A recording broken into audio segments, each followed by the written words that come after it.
I've been in the industry for about 26 years, 27 years now. It's not easy. There's something new every day. There's a new challenge to face. That's part of the drive of doing what we do.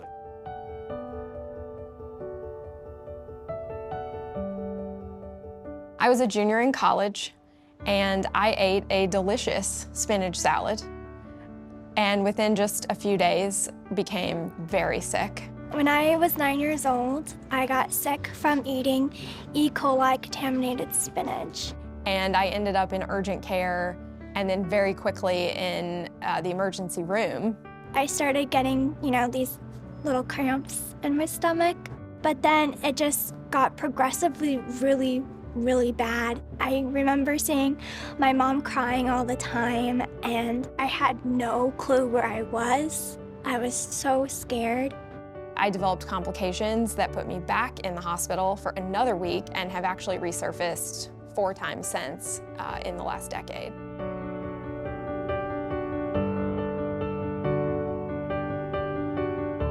The two organizations, the LGMA and STOP, got connected and reached out to each other and looked at the idea of seeing if we could bring some individuals that have been impacted by foodborne illness, whether it was them directly or a parent or a brother or a sister, a sibling.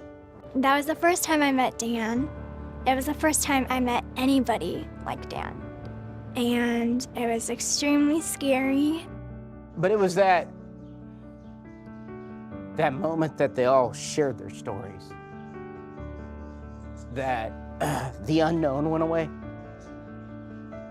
the trepidation went away, and the very early makings of a bond started.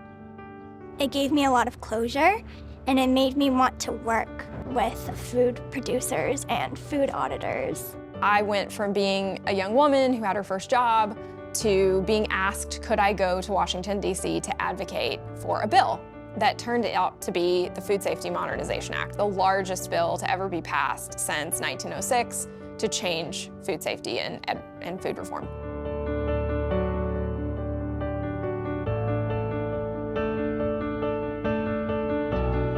I call you guys family because I don't have friends that I can connect with who understand me, but I feel like you both do.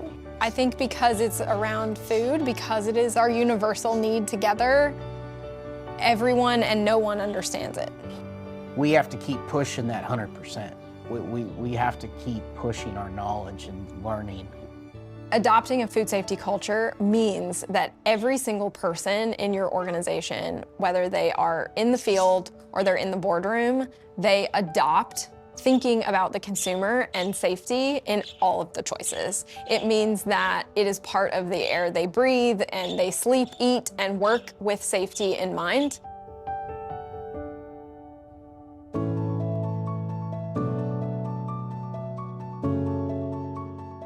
The industry has worked really hard in incorporating new science into the metrics and their practices. And then through training, we have been able to translate that science and technology to the employees' language. Why is that? Because there's a food safety culture. It's the foreman of the crews going out looking for any hazards that might be there, be identified.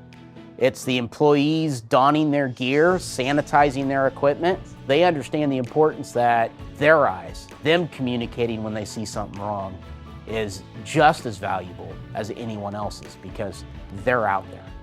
Everyone plays a role in food safety. Every one of us plays a role in developing that food safety culture that we want. Every single day we work here in the farm. We have in mind you. We change everything after you have this problem. We trying to do the best to nothing happen again.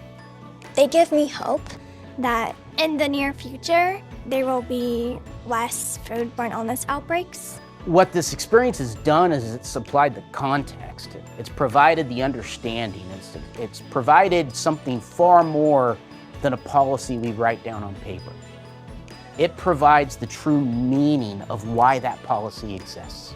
That physical reminder that I had is now implanted in here that That's the importance of it. We feel the responsibility. We feel the obligation to do everything we can do